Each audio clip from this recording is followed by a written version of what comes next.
शहवार वलीद के साथ उसने शादी तो कर ली, लेकिन कभी भी वो इसके साथ ना तो खुश थी और ना ही इस जिंदगी से मुतमईन थी। दुल्हन शहवार शादीशुदा होने के बावजूद भी वो अफेयर चलाती फिरती है। शहीर जो इसको अपनी मीठी बातों में फंसा चुका है, उसको मोहब्बत तो थी लेकिन अब वो पूरी तरह अपने जाल में दुल्हन शहवार को फंसा रहा है। दुल्हन शहवार भी इस जिंदगी से बहुत ज्यादा तंग आ चुकी है। वो बिल्कुल भी इसके साथ नहीं खुश। वो वलीद की बेबसी, लाचारगी और बच्चे की जिम्मेदारी से दूर भागती है। उसको बच्चा बिल्कुल भी कुछ भी अच्छा नहीं लगता। बस उसका तो यही मन चाहता है कि जैसे तैसे करके बस शहीर के पास चली जाऊं, जिस तरह से भी जाना पड़े। दुल्हन शहवार बहुत लालची किस्म की औरत है। वो शहीर की खूबसूरती और दौलत के पीछे इतनी अंधी हो चुकी है कि बस वो तो भूल ही चुकी है कि एक बच्ची की माँ है और शादीशुदा है।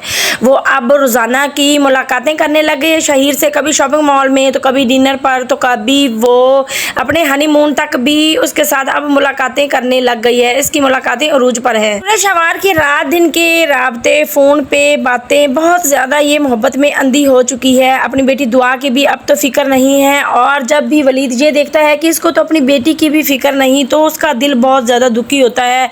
अब वो देखता है कि जो दुल्हन शहवार है वो शॉपिंग मॉल में शहीर के साथ हंस हंस कर बातें कर रही होती है। यहाँ पर वलीद देख लेता है दुल्हन शहवार को शहीर के साथ, तो उसका दिल ही टूट जाता है। वलीद ये सब कुछ देखकर घर आ जाता है। अपनी बेटी दुआ को अपनी गोद में लेकर बड़ा बेबस बैठा होता है कि ऊपर से आ जाती है दुल्हन शहवार। दुल्हन शहवार से वो पूछता है कि कहाँ पर थी। दुल्हन शहवार बताती है, वो झूठ बोल जाती है कि मैं तो दोस्तों के साथ थी, लेकिन वलीद को तो सब पता है।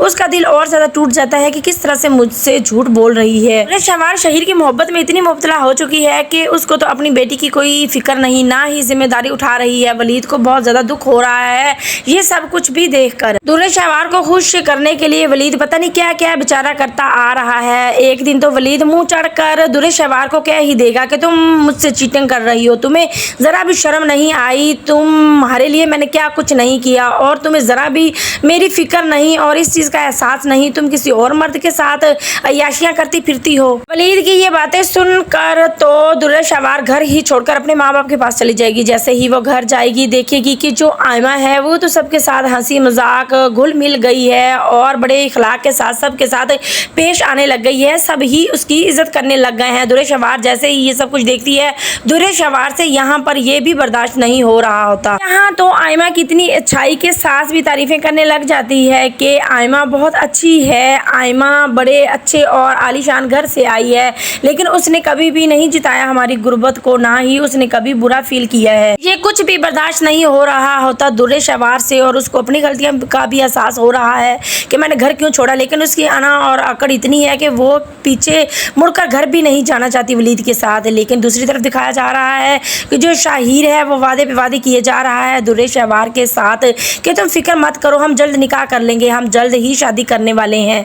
वो लारे पे लारे लगा रहा है, दुल्हन शहवार को पागल बनाई जा रहा है। शहीर के इश्क में अंधी होकर दुल्हन शहवार अब वलीद से तलाक मांग लेगी। पहले तो वलीद तलाक देने से इनकार कर देता है कि हमारी बच्ची है, हमारा घर ना ही टूटे, लेकिन जब वो देखता है कि दुल्हन शहवार तो बिल्कुल भी राजी नहीं हो रही, वो ना तो बच्ची का सोच रही है और ना ही घर का, तो यहाँ पर जो वलीद बेचारा है वो चुपचाप दुखी दिल के साथ शहवार को आखिरकार तलाक दे ही देगा। वलीद बेचारे की तो दुनिया ही उजड़ गई, लेकिन दुल्हन शहवार बहुत ज्यादा खुश होती है। वो खुशी खुशी कॉल करती है शाहीर को कि मैंने वलीद से तलाक ले ली है, अब जितनी जल्दी हो सके हम लोग निकाह कर लें। लेकिन जो शाहीर है वो इतना चालाक है कि वो आगे से बहाने बनाने लग जाता है कि इतनी जल्दी क्या है, कुछ वेट करो मेरी जान, मैं तुम्हारा ही हूँ, मैं तुमसे लाजमी शादी कर लूंगा। और 100 बहाने बना रहा है। कभी तो अम्मी नहीं मान रही, कभी बीवी नहीं मान रही, कभी ये नहीं वो नहीं, मेरी बीवी को पता चल जाएगा, ये वो शाहीर कह रहा है। अब यहाँ पर दुल्हन शहवार को पता चल चुका है कि शाहीर मेरे साथ खेल खेल रहा था। वो बहुत ज़्यादा पछता रही है। और दूसरी तरफ दिखाया जा रहा है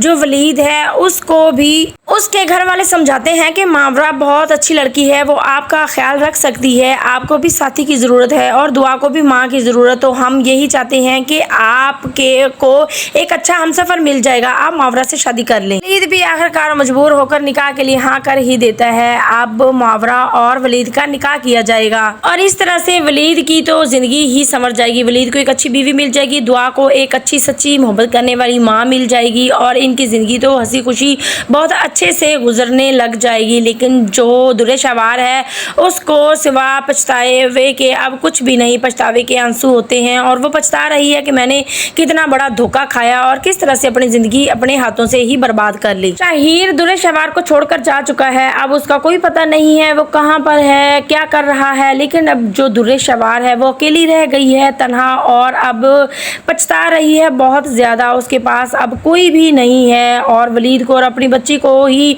रो रही होती है कि मैंने कितना गलत किया और सारी गलतियां मेरी ही हैं। ड्रामा सीरियल दो किनारे उसका अब यही एंड होगा। नाजरीन लाजमी बताइएगा नीचे कमेंट सेक्शन में आप लोगों को दो किनारे ड्रामे का एंड किस तरह का लगा, कि अच्छा हुआ एंड या बुरा।